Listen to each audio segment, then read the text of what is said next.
Sashi Kugi Jushin Meto Tram Rira Lingshi Yende Yampadi Sange Shindu Mikte Uwargi Droku Nanda Shingla Jupasho Yam Guru Radhamandala Kamniyatayami Sange Shriram Soki Chakramla Jamchu Bardu Dakni Yasuchi Daki Chinyen Gipe Sunamki Droa Penchir Sange Driparsho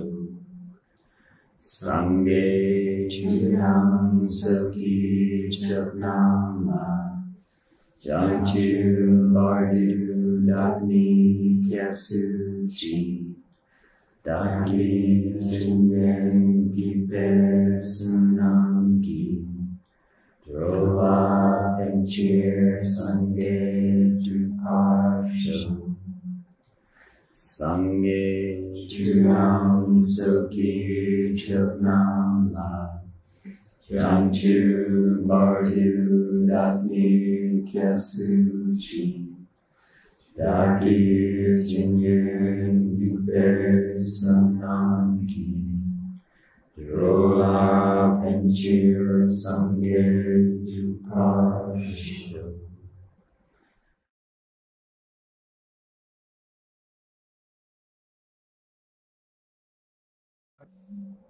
We're going to meditate, and we're not going to do the meditation we did last week. I'm going to take a break from that tonight. What I'm going to have is everyone lie down, facing that way.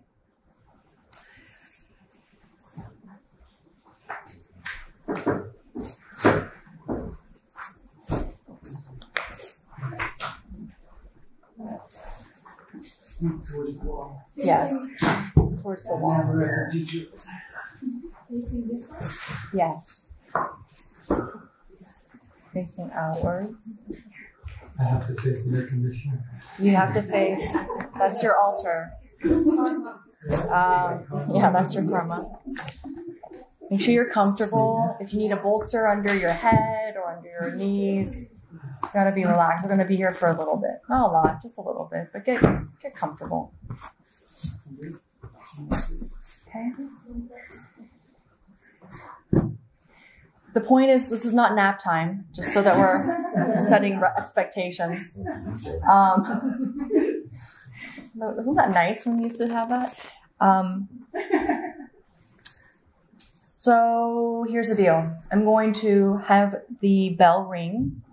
You're going to meditate for 16 minutes.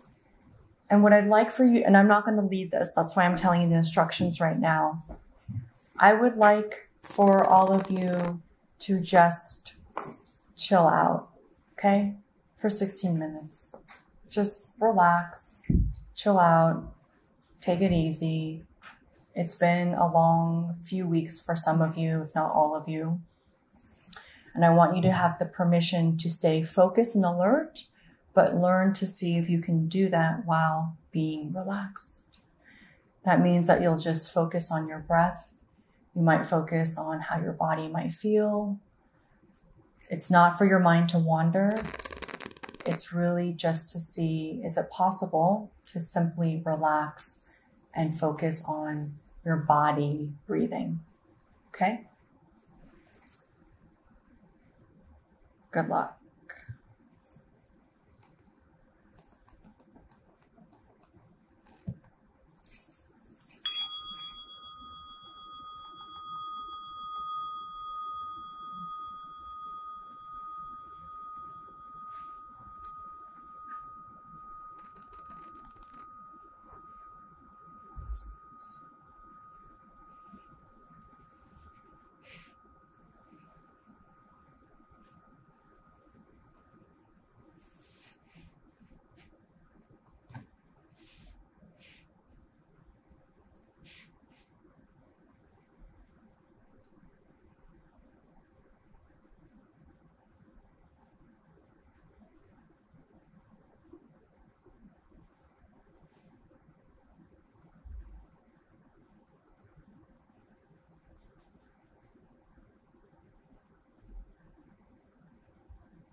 If by chance your mind has wandered, simply relax, release the thoughts, and return back to your breath.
I see a range of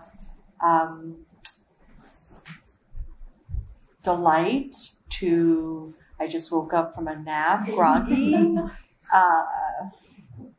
That was torture.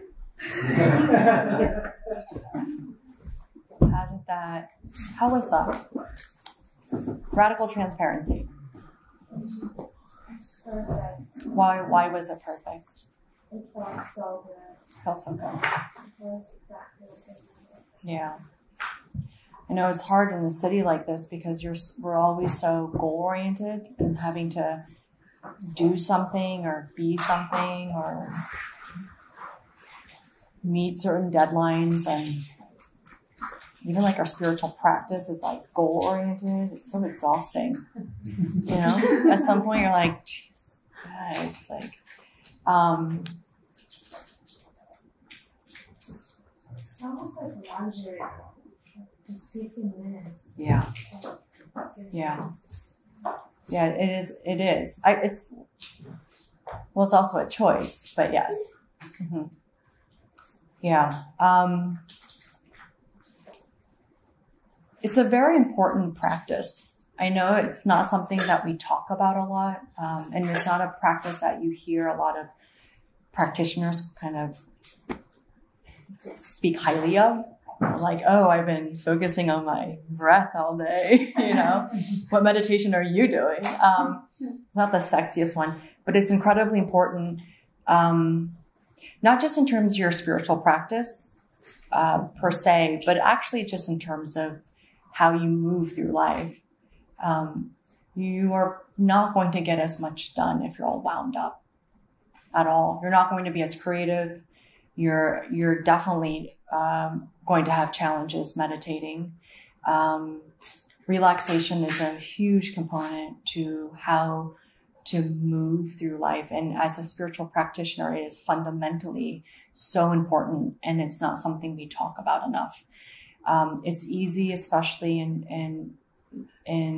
especially in class structures like this, but in general, I would say it's like we have these measures and metrics, right? Like even for me, when I've been in retreat, I'm very goal oriented. I have a certain number of mantras I have to do every session, and I have writing them down, and I don't care what color my foot is at the point where I will still do them, and it becomes, and I say this too, like we were just having this conversation about homework. Should I do homework? Should I not?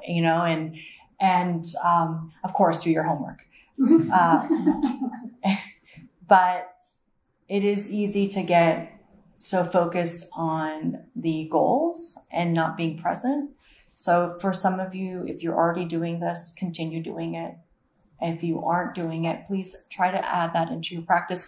And it doesn't even have to be. And the reason I have you lie down is that if you hadn't fallen asleep, for those who hadn't, or dozed off, but when you are sitting, you should be just as relaxed as when you're lying down. It should be the exact same. And so what I have done in my past, when I meditate, sometimes I will do a first session, like 15 minutes. If you want to do a 30-minute segment, I'll do 15 minutes of my one meditation lying down first. And then I'll do it sitting up. If it's early in the morning and I'm kind of a little sleepy, I'll do it reverse. And I'll do it sitting up first, because otherwise I'll fall asleep, and put a timer on. And then the second 15 minutes, I'll do it lying down, just to see if there's a difference. If I have enough time, I'll do 3 segments, 15 minutes up, 15 minutes down, 15 minutes back up, because it lets me start to see how when I meditate, I do put a narrative in my mind of meditation looks like this. And so I'm very prepper, and it's this whole thing, and it doesn't need to be. What I will say, if you're going to meditate in supine pose or lying down, do not do it in your bed. That's like equivalent to meditating on the toilet. Really, it's like there's a place for your bed that you use, and that's not where you meditate. So wherever you do meditate, create a space where you can lie down, put a yoga mat down if you need to. But it's a good practice so that you're not so uptight. And most New Yorkers are fairly wound up and uptight. And so that was just to get us a little chilled out. Okay. Yes. So all these rotating 15 minutes are just focusing on the breath. And the They can body. be. They don't have to be. Like I will do sometimes. I'll change it where my first 15 minutes is breath, and then my last two sessions, 30 minutes, are on whatever meditation topic I have.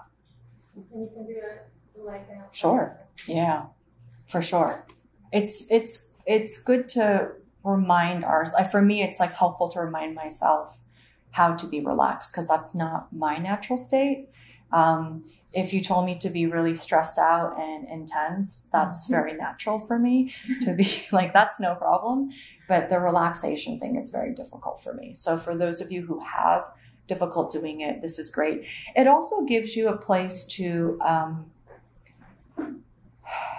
this is nice because it gives your mind a place to rest. Like, I don't know for you, but when I was doing it, I could feel pulsating parts of my body of where I hold my stress, like very specifically. I could feel it in a certain part of my head to my neck. And then there's this part, and then I could feel these areas, and I'm like, oh, geez, that's what's been happening all day, right? I can feel these pulsatings, and I could feel my mind feeling so nurtured to know that it has space to just be. It wasn't pushing to do anything or be anything. It was just being, it was saying it's okay to just be and not have to do anything. And you don't have to make any decisions. You don't have to be pushed to do something. You don't need to prove anything. You don't need to think about anything at all. You can just be, and being is that's the perfection, which is so cool, right? And it's so important, and we don't allow ourselves to do that very much. We're always trying to push ourselves, which is also needed, but it's also important to counterbalance it. Okay. Sound good? Everyone's good? Good? Okay. Moving on tonight, we're going to start with talking about the desire realm. How many realms are there? 6. 3. What are the 3 realms that are out there? One is desire. Desire, form, and form. Yes, desire, form, and formless. There are 3 realms out there. Desire realm, form realm, formless realm. The desire realm is who's in there? Yeah. We're definitely in the desire realm. The commentaries will start with the His Holiness the First Dalai Lama, and he will say that we're in the desire realm mainly because we think primarily about what 2 things? Food and sex, right? And who else is in the desire realm? Who are other friends that are with us? Animals. Hungry ghosts, which we talked about last week. They're one of the guests at the party. Who's the other guest at the party? Yeah, pleasure beings. So they're called them demigod or god. Gods are also in the desire realm. They're different kinds, but those are the ones in the desire realm. In the form realm, there are also gods. We're not going to go into details of the form realm, but there's a form realm that there are gods. And then there's the formless realm where there are gods without any form.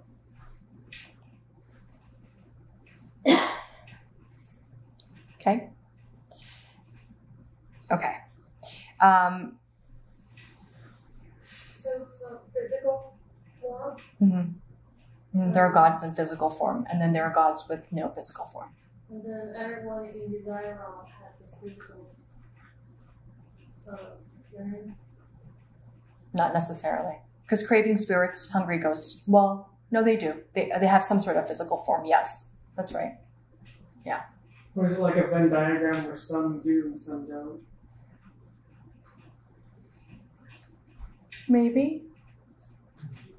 I don't know about the Venn diagram, but you like, mean, are you clearly in one and then you're not in the other? oh, yes, or yes. maybe No, you're not like in both worlds at the same time. That's what, yes, no. Yeah. That's a very good question. Nirvana that does not stay. I'm sorry? nirvana that does not stay. Mm-hmm. Would that be a Buddha that can be like he is not entirely in the desire realm, not entirely in the realm? The Buddha technically is in which realm? None of these. None of these realms. Okay. Buddha and the Varda. It's the hell realms. Desire. See, that's the hell realm. I'm sorry, Bardo. I'm sorry. It's in desire realm, Okay. not the hell realm. Bardo. Sorry. I'm like, I'm on. Yes. Mm-hmm. You can punt this if it gets too deep, but what's a god? It's too deep. What's a god? I mean, what qualifies as a god? How come we're not gods? I'm not hungry ghost sorry. Let's see if the rest of the class will answer that, because we'll talk different about like forms, and maybe that will help. Okay. Yeah. Is hell in the desire realm? Mm-hmm. Yeah.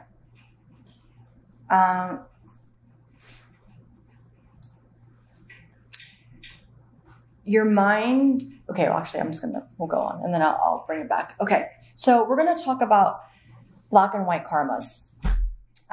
Again, this is a commentary to the Abhidharma Kosha. Abhidharma Kosha. It's the illumination of the path to freedom. It's written by His Holiness the First Dalai Lama. And we're going to talk about black and white karmas mainly because it's the topic tonight, but also it's more than just bad and good karmas. Sometimes we think of black and white as being good and bad, and that's not necessarily true. Okay. And I will also note that there are numerous amount of ways that black and white karmas are presented. This is just one aspect of it, but it's one aspect that you should know. Okay. Can we say nakpoi, lay? So nakpoi is black and lay is karma. And what His Holiness says is that black karma has a black result. It really speaks to non-virtue actions that are committed by someone in the desire realm. And it's the thing that causes suffering. And the reason, so what they're saying here is it's not just that black karma is a negative seed. It also has to do with the state of mind and the essence of the being that is creating that karma. Just follow me here and then you'll see where it nets out. Okay, we'll unpack this slowly. But this black karma specifically speaks to and relates to the desire realm. Okay, out of the three realms. Can you say, oh, sorry. Did you need the slide still up? Okay. Yep, of course. Sure. Is this the same as the impure or dirty karma we talked about, or is it different? I believe it's different, the way that it's presented. Ready? Okay. Can you say karpoi? Lay? So karpoi is white, and lay is karma. So if black karma was black results or dark results or negative, non-virtuous results, what would white karma be? Virtuous. Mm-hmm. So it refers to virtuous karma, and it actually speaks to the form realm specifically. And what they're saying is that it's because the essence of the being doing the karma isn't suffering outright in the form realm in the same way that one would suffer in the desire realm. There isn't a suffering mental continuum, is what they say in the scriptures.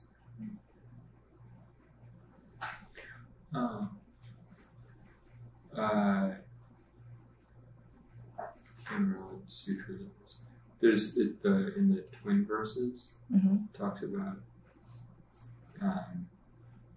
negative, essentially like talking about black and white karmas. Describes black karmas as the wheel of a cart that follows an ox, as opposed to white karmas, which is like the shadow moving with a hand. Like one's one happens in an instant, and the other one happens like with time. Like, so I think that would make sense. So as far as like desire realm versus the form. Yeah, that's nice. Thank you. The next one, can you say Karna? Drepa. So Kar is white, Nak is referring to black, and Drepa is mixed. And this mixed karma of black and white refers to the virtue in the desire realm. So what they're saying is that the result could be positive or pleasurable or virtuous, but because of the essence, the being that is actually producing the karma is in a state of suffering, that it becomes a mixed karma. That ultimately, as beings in the desire realm, all our karmas technically are actually considered mixed black and white karmas. For now, until they're not. Just because our intention is never completely pure. Yeah.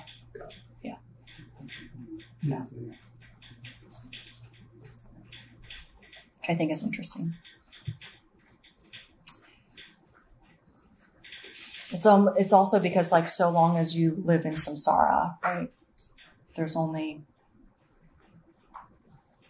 so much you can create for now until you purify your karmas. Okay. There's also a fourth one, technically. Can you say Sakme? Sakme. Kile. Kile. So Sakme is unstained. Or actually Sakme Ki is unstained and Lay is karma. So this karma, which doesn't have a white or a black result, but which functions to remove the black karma. So there are technically karmas that their main function is actually to remove the black karmas. What would you think would be an action that would do that? Meditation. What in meditation? Realization. What kind of realization? Emptiness. Mm-hmm. So what they're saying is that, for instance, something like having the direct perception of emptiness, for instance, would be a karma which is one that would actually remove black karmas, is what they're saying. That there are these kind of karmas in between that have this ability. Are there others?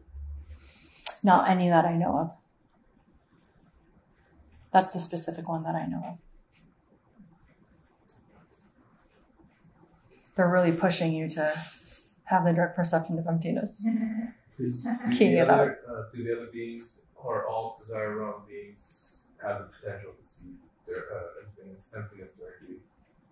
Or is this just a human thing to be able to get rid of the black karma? Like other realms? Other realms, other beings in the desire realm? That could remove or could see DB?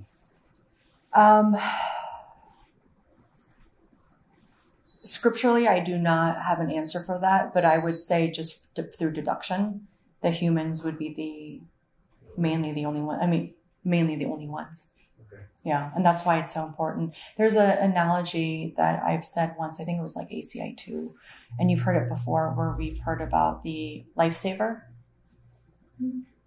the tube. Who knows the story? Yeah. What's the story? Do you remember? The chances, right, of submerging from water and putting one lightsaber in the ocean and being the chances of you submerging A turtle, yeah. inside that. Mm-hmm. A turtle Mhm. inside the lightsaber. Yeah. Lightsaber. Poking its head up, Yeah. right? The chances is the chance of being born a human. Yeah. You don't understand the analogy? It's basically saying that if a turtle were to be if a turtle's in the ocean and there happens to be a lifesaver, right? Those tubes, maybe lifesaver. It's a lifesaver, right? Or off the ship. Yeah, it's thrown off the ship as a lifesaver. The chances for a turtle to come up to the top of the water and to have its head poke through the actual lifesaver is the same chance of you being able to be born as a human. Was the turtle seeing that thing? I don't know if the turtle was seeing it. It's blind. The turtle. Oh, the turtle's blind. The turtle's blind. That's such an interesting question. You're so funny.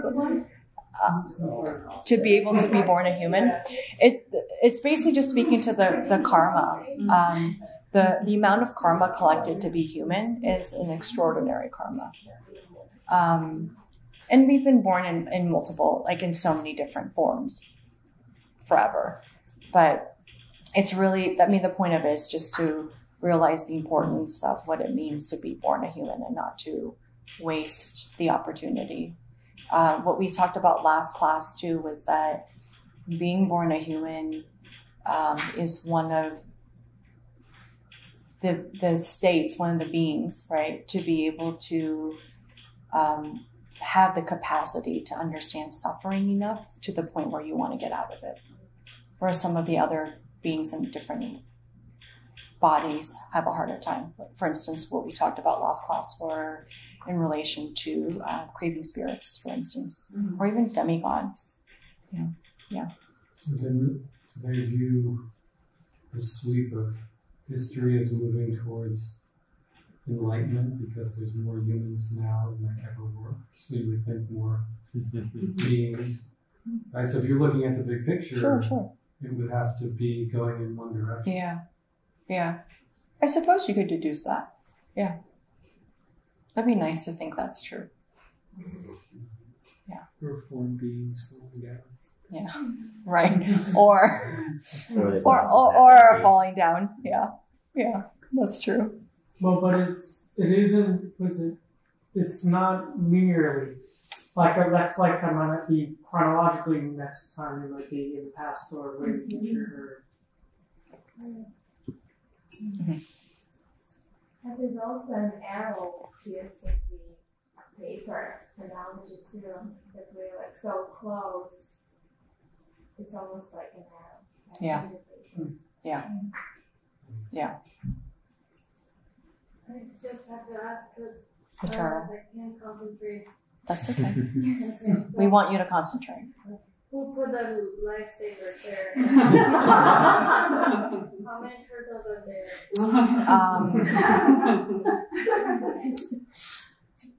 I don't know who put the lifesaver there. I believe there was only one lifesaver, and from my understanding, there was only one turtle in the story. How big is this? Very big. As big as you know of it today. Thank you. Okay.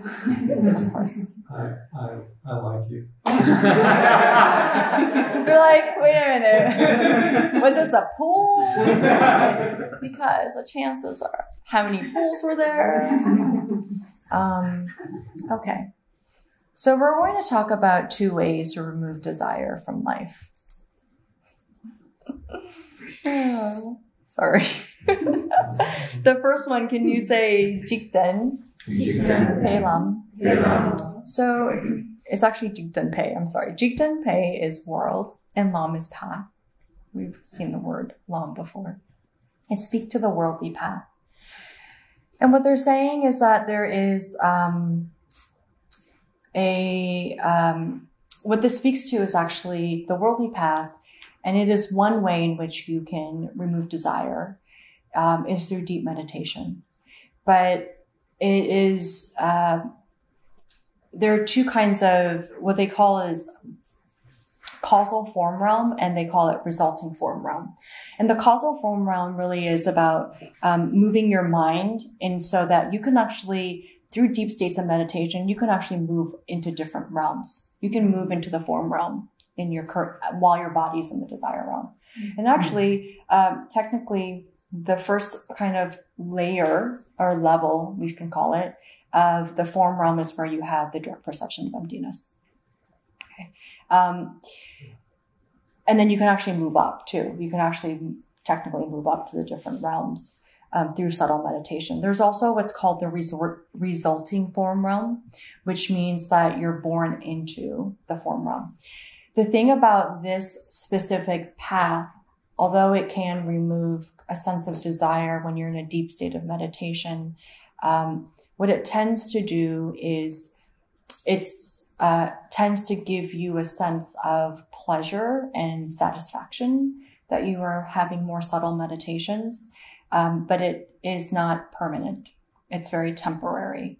An example that I can provide is for any of you who've been in retreats for a long period of time, even a month or even like 3 weeks, or even actually let's take 2 weeks, 2 weeks off, you've been in a retreat, okay? Or even diets. Diets are a really good one. Anything that you've done where there's been some sort of process that you've created, right? That you've been in restriction or discipline. You can be in retreats and you're eating so well and you're focused and your meditations are getting deeper and they're more subtle and you're quiet and you actually start to eat less. You don't even need to eat very much. You don't even need to sleep very much. And it feels really blissful and wonderful. And then you reintegrate back into the world. And then what happens? Right? It starts to shift again. Right? So that state of, so what happens a lot in the worldly path, although it is, it does remove desire to some degree, it doesn't remove it permanently. It's for as long as you're in those states. But once you do integrate back, you will at some point have a sense of desire again. Does that sound relatable to anyone who's been in retreat? Right? Have you, even when you travel, you're like, when we were in Portugal, I'm thinking 2 months. I'm like, oh my, you don't even need very much. You can live off of $5. Like we live 10 euros a day. And, and you have this idea that you can live off of so little and you think that's the way it's going to always be. And you want to save it, like bottle it up and take it home. And then fast forward 2 months from now, that is not the case, right? So that's really what it is. And that is the worldly path. That's the worldly path. Is to, while in the world, meditate through the subtle states and moving into the form realms and into that path. That is one way in which you can remove desire, but it is not a permanent way to remove desire. Okay. Yeah. Which is important. I mean, regardless, definitely do deep retreats, but just understand that those subtle states don't necessarily stay with you. And that experience would be of the causal form realm. Okay. Wait, what experience? Well, which form realm are you moving into? Right, that's right. Yeah. Meditation? Yeah, the that's right. causal Yes, form realm, yes. not the resultant. That's right. Form realm. Okay. Are we talking about ignorant desire? Yeah. Yeah.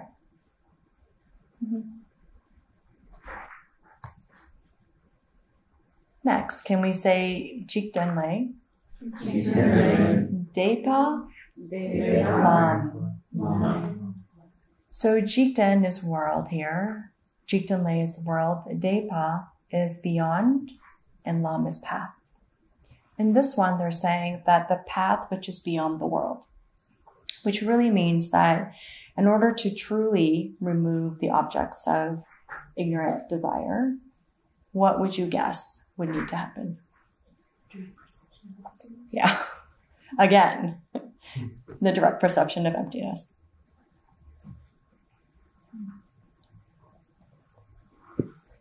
You have to have, and I mean, we're right now currently back, just so you know, we're back in the Abhidharma school. So technically it would be the understanding and perception of selflessness. Okay.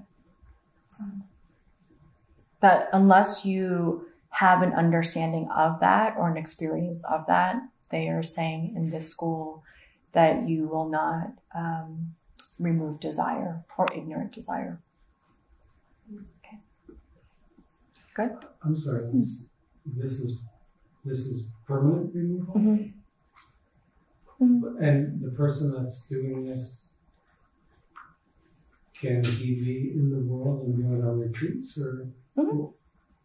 So they're basically saying that in order to have a true cessation, right, of ignorant desire, of wanting things ignorantly, having that desire, that to have it truly is to have the direct perception of selflessness, to experience selflessness, understand what that is.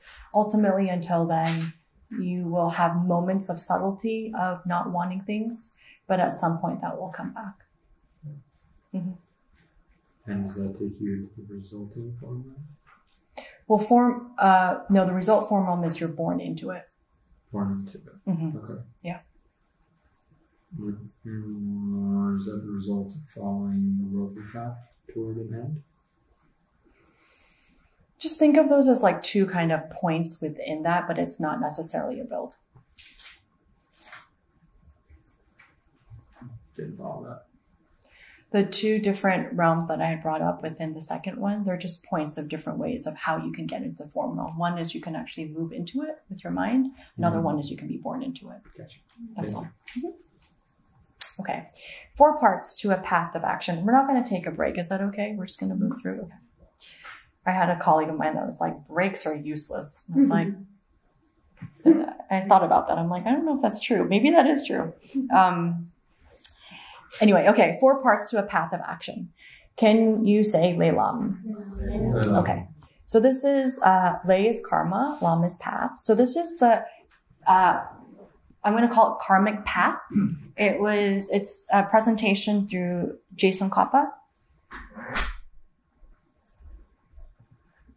And we're going to talk about 4 kind of karmic paths, and we're going to distinguish the difference between a karmic path and a path of karma. Okay, there's 2 different ones. So right now we're in karmic path. So the first one that we say that is a karmic path is called Shi. Can you say Shi?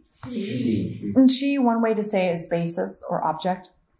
It's really the basis or object involved. So the example Tsongkhapa has is the act of killing. I don't know why that's the example, but that's the example.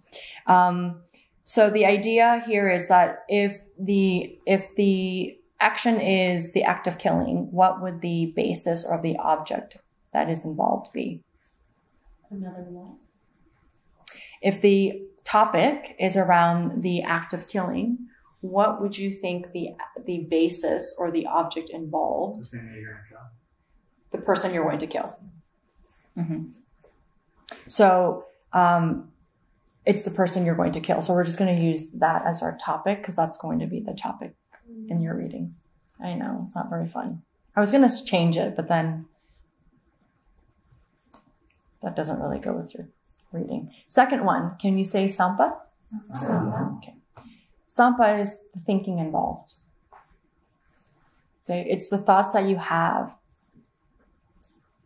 before the killing happens. It's the premeditation or not. It's the intention or the motivation. And in Sampa, there's actually, of course, 3 different kinds because they're so subtle. Sometimes you'll hear it, or and in the readings, I believe they call it 3 poisons, as liking, disliking, or ignorance. But another way that we're going to talk about it is dushi, which is the correct identification. It means that you, while in your motivation or intention, that there was or wasn't some sort of level of understanding of the thing, your intention of the thing that you are doing something onto, right? The object. So if you're killing someone, that you recognize the thing of what it was that you were doing, some sort of recognition, understanding. The second one is called myungmong, and that's the mental affliction. Was there were you under some sort of dislike or some sort of affliction that caused that motivation? And the third one is called kunlong, which is really motivation or intention, which is,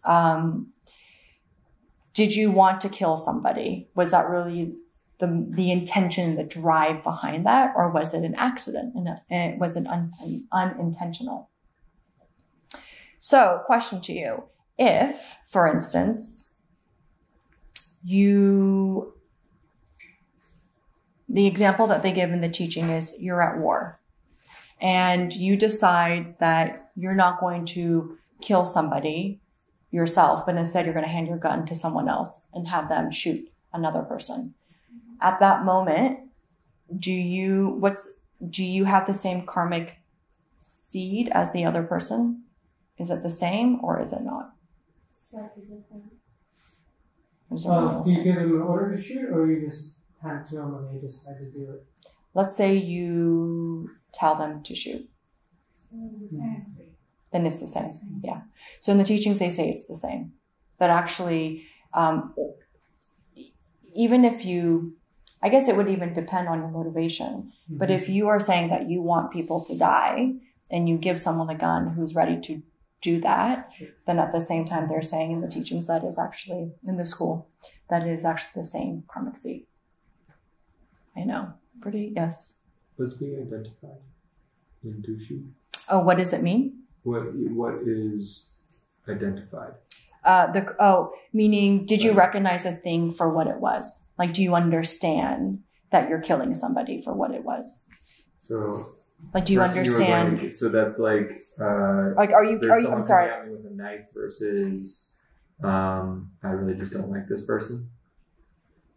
No, I think it's more like, oh, I just killed this person. Oh wait, no, that wasn't. It was like that wasn't. Yeah, that wasn't like. Oh, right. Or it could be like, oh, I meant to kill this person, but I accidentally killed that person, and my intention was to kill this person. Oh, like you misidentified the object.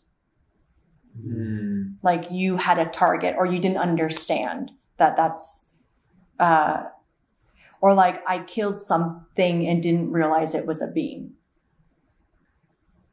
Okay, so Kunram is like, I want to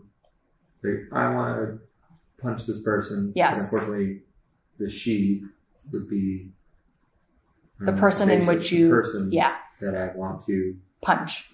Yeah.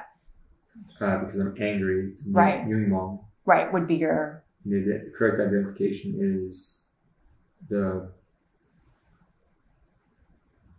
whether that person I had in my mind and the person that you actually did, is the same. Yeah. Okay. Or it could be even something. An example they have is like around abortion. Mm-hmm. Like you decided to abort a being, but didn't even know that that was actually a being. Like that's another example that was given. That would be the dushi as well. Mm-hmm. The it's like the correct identification. Do you understand what you're doing it to? Do you understand the object? Mm-hmm. Whether it's the intention, like the person, or was it a person or a robot, or was it a being or not, or the intention to who it's going towards.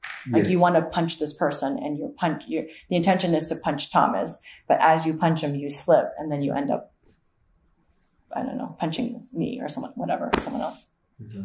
So what if you incorrectly identify? It changes the karma, okay. But it's just a part of the samba. Mm-hmm. Yeah, for your motivation. Okay. Number 3, can you say jorwa? Jorwa. So jorwa is undertaking the deed. It's did the actual intention, the actual action, did it happen? Did it go through? Were you able to commit the killing, especially in this example that we have?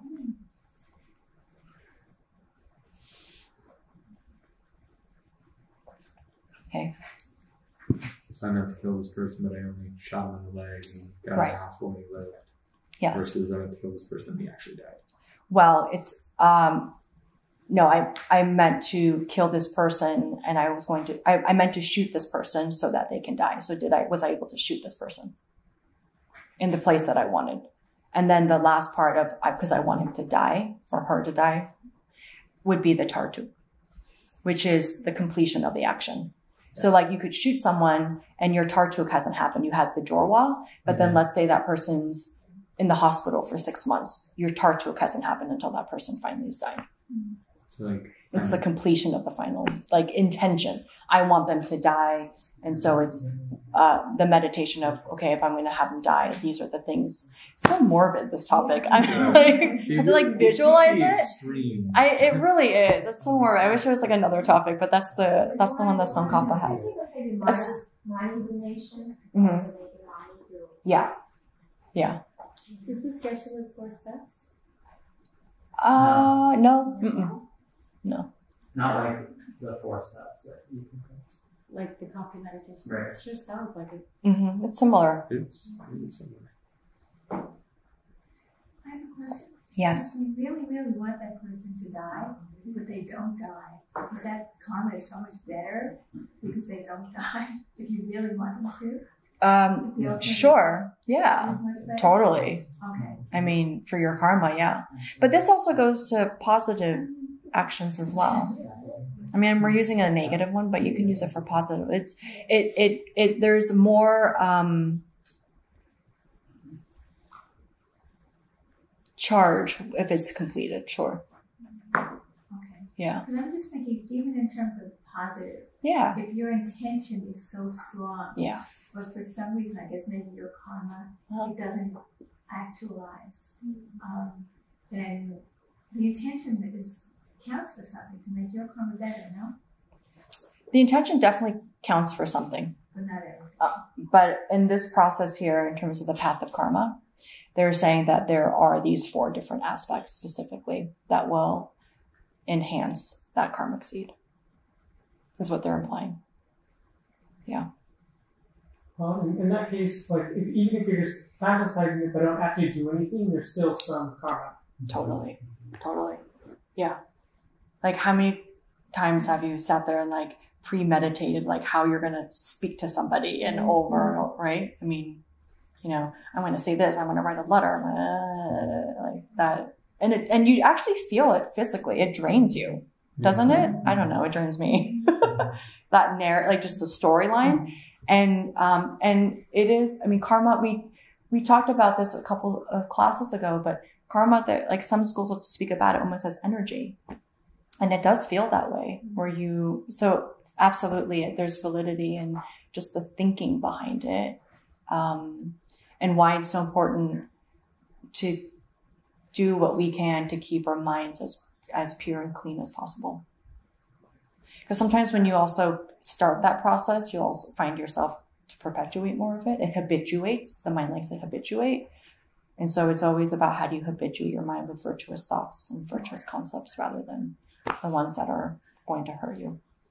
So without action, the karma that you planted has less power, more power than the thinking? Sure, yeah. And we're going to talk about that after this, yeah. But what they're saying here is that the 4 complete aspects is what will create a greater karma. So the completion of it does create a greater karma. So like this isn't really, but like, for instance, killing somebody, and that's manslaughter, where that wasn't your intention, and you know, that's a very different karma than killing someone, premeditating, thinking about it, going after them, and having that person die. Right? Yes. I would think also like buying a birthday present for someone you love. Right? You like plan, think. Totally. Yeah. Let's flip it positive for sure. For sure. Yeah. And then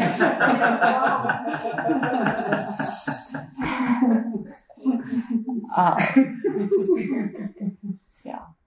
This is an interesting one. For any of you that are, you know, really actively finding ways to integrate your practice into your daily life, like keep an eye out for it and see how it affects you and doesn't. I have an ongoing conversation with friends of mine about this in particular, just in terms of how we have this intention, and then also whether it's positive or negative. In particular to positive, there's the positive intention, and you work so hard to do this, and then the outcome isn't what you ended up being, and the frustration that comes from it, where you're like, why am I the asshole? I was trying to help, you know, which will happen. So I encourage you to see, you know, like think about these 4 steps and see things that you do every day or things that you are planning on doing, and how you respond to it and how it relates to you. And if you're attached to certain aspects of it, which I find for me to be very interesting. And anyway, okay. Can you say Lele? Helam. So lay is karma. Then you have karma again. You have ki, which is of, and path. So we're going to talk about a path of karma here. So before was karmic path, and this is a path of karma. Another way to think of it is a path of action. It's the thing that motivates the mind to shift to its object. Okay, I'm going to say that again. It's the thing that, it's the action that motivates the mind to shift to its object. Actually, I should say that. It's not the action. It's, let me rephrase that. It's not the action. It's the thing that triggers the mind to move. That's better. Yeah, you like that. I know, it's better. Okay, just sit with that and then we're going to go through it. So we're going to talk about path of karma as it relates to our favorite, the top 10 non-virtues. I once said something about like the top 10, like David Letterman's top 10. And someone like, it was a millennial who had no idea what I was talking about. She's like, who? I'm like, David Letterman? No? She's like, is he the guy that interviewed Jay-Z? And I'm like, yeah, I think so. I don't know. Yeah. Anyway, okay. Okay. So we're going to talk about path of karma as it relates to the 10 non-virtues. And we're going to start with Sempa. Can you say Sempa? Sempa is the movement of the mind. It's how we're going to speak about it. It's something which is a karma, but not a path of karma. Okay.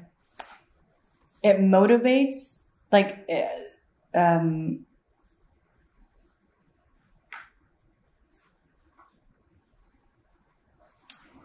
it's the movement of the mind, but it's not the action, right? It's not the path of karma. Just keep that there, and then we're going to move, and you're going to see how it's going to come together. The path of karma is the trigger?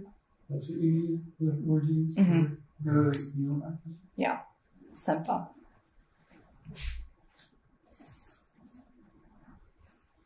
What's under Sempa? It's the movement of the mind.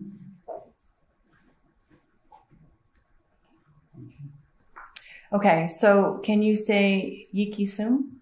Yiki-sum. So Yiki-sum is something which is a path of karmas, but not a karma.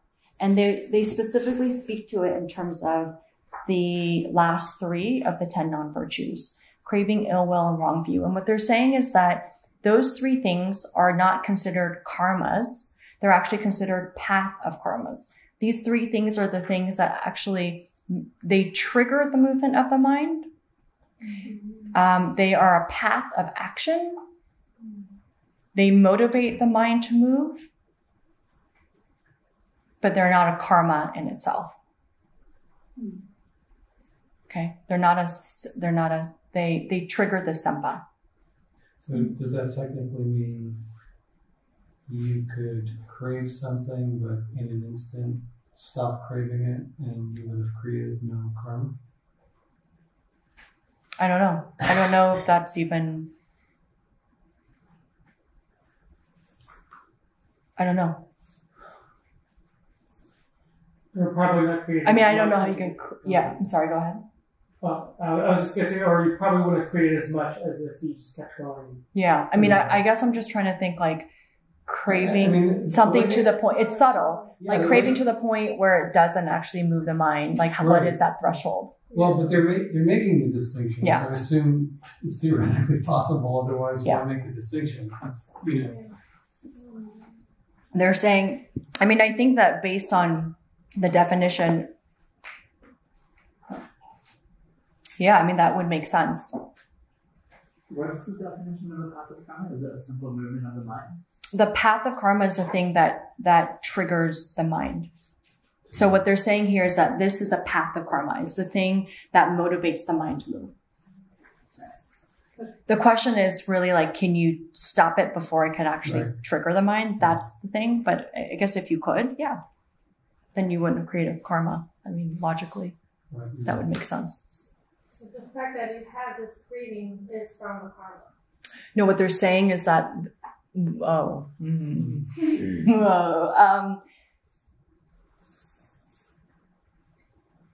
yeah, okay. That would make sense. That you have to have the karma to want to crave in order to crave. Right. Yeah. Oh. That would make sense. So that's that fine point then, right? You have the karma to crave something. And that triggers. And that triggers the craving. Yeah. So it's like, it flops over. So it's not a karma right there. Yeah. And then it is. Because you would have to have the karma to crave. That's the result. It's the result of the earlier karma. Right. Yes. Yeah. If you are producing a new one or not. Yeah. We don't know. Mm-hmm. Sit with it. I'm moving on. I know. Because these three in particular, or two, I do think it's worth mulling over. I mean, really, I find it very interesting that they are creating these specific delineations and subtleties of it. Okay, so can you say Lunna?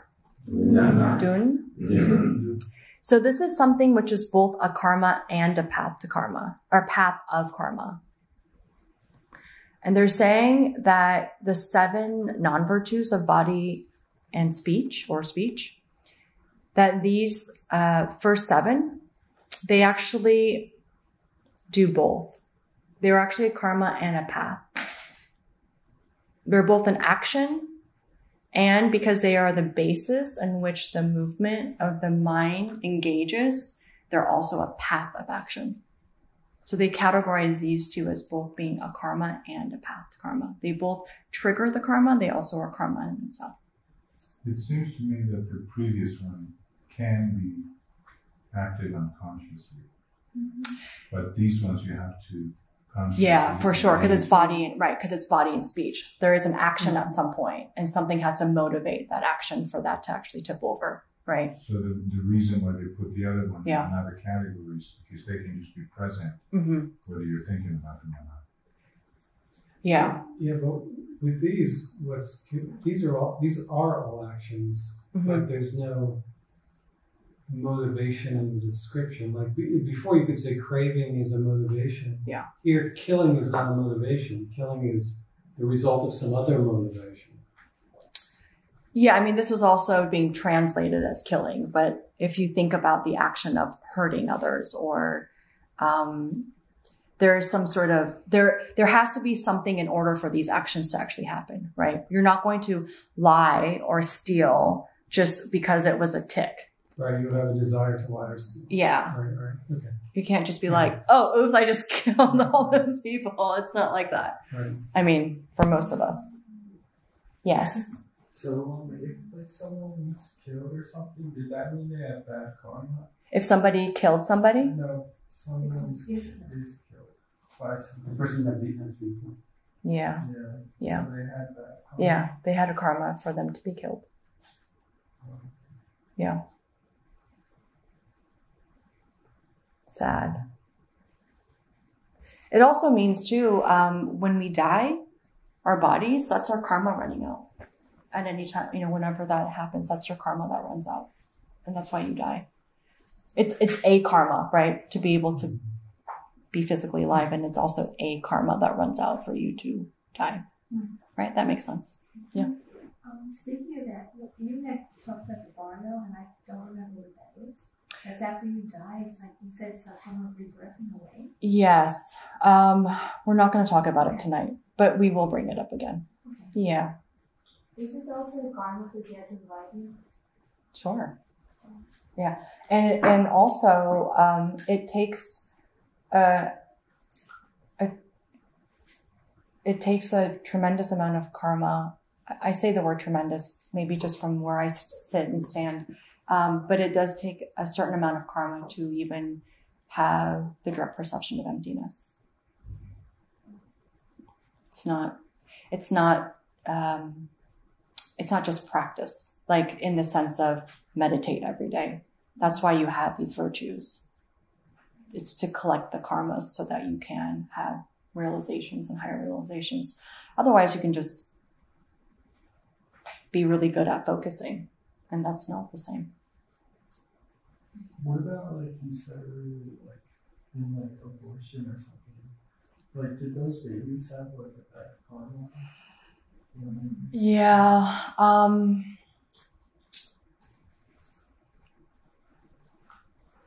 I know I was nervous about that example. They have a certain kind of karma for that to happen. I'm just going to leave it at that for now. Yeah. I think it's the wind just come by when the turtle goes to lifesaver and then move, and then all of a sudden fail to become a human, and then come back to the sea and be fat. That's nice.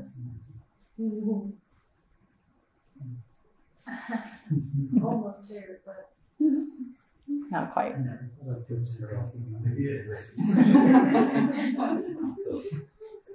I like that. Yeah. Anything else? We're good? Okay. I would, for those of you that are interested in these last two, I would sit with that and see if that works for you and if that makes sense. But I do think there's an interesting thing about how they're delineating those two, that there is a difference between a karmic path and a path of karma, what that means. Another homework assignment that I have for everyone, and I'm going to actually email this out as well, is I'd like for everyone to note one thing this week that you've noticed of how something you've learned in class up to this far has in some shape or form shifted or reconsidered or re-looked at, or it doesn't mean that you agree with it or you don't, but you just were like, I wonder how it somehow had some sort of intersection or touch point with your life.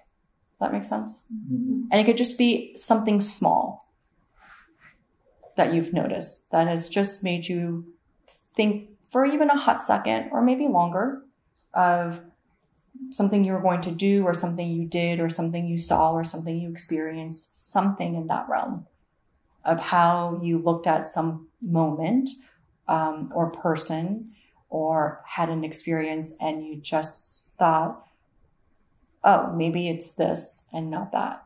Or maybe it's not that and it's this. Whichever. Does that make sense? Okay.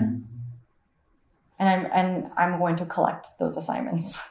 So I'll send an email out just to make sure that you have it. But I'd like, and you can record it as something that you want to write, a sentence. You can record it as a photo.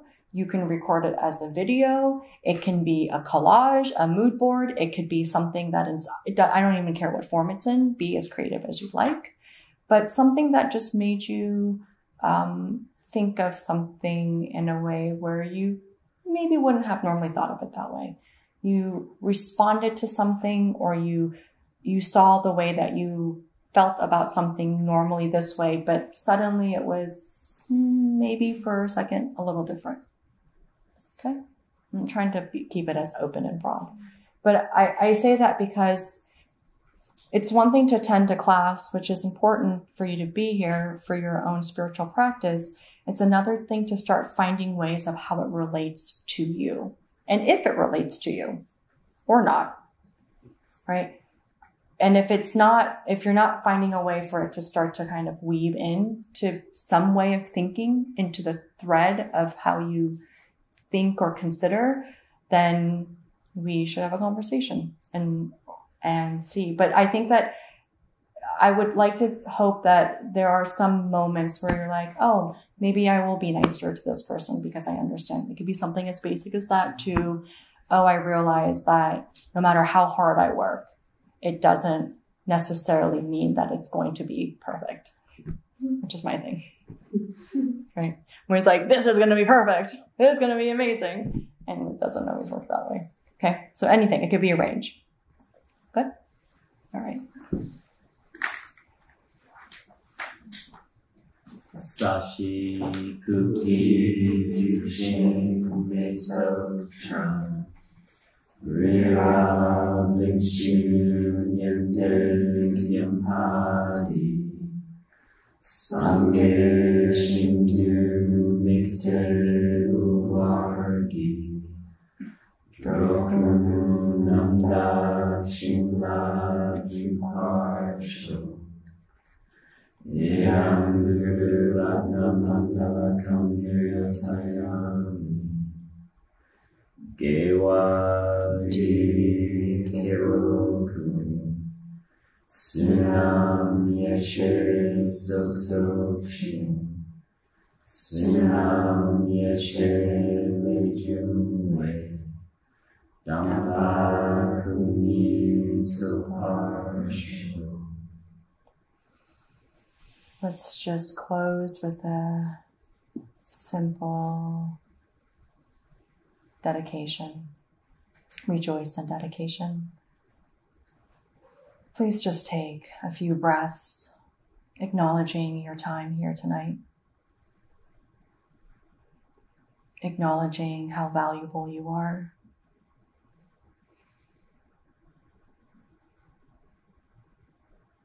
Acknowledging the effort that you spent listening and being open with other people in this room just like you.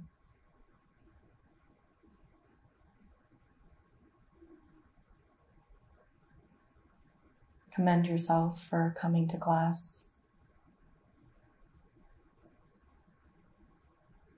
Find a way that makes sense for you to rejoice in it.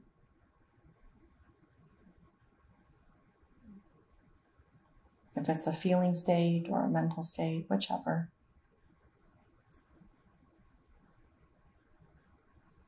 And take that energy and dedicate it to one, to many, to a few other people that you know, whom you love or not at the moment. Send them the positive energy.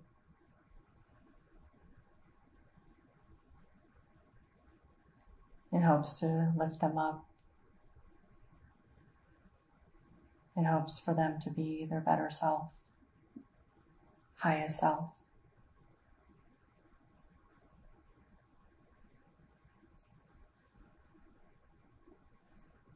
Thank you.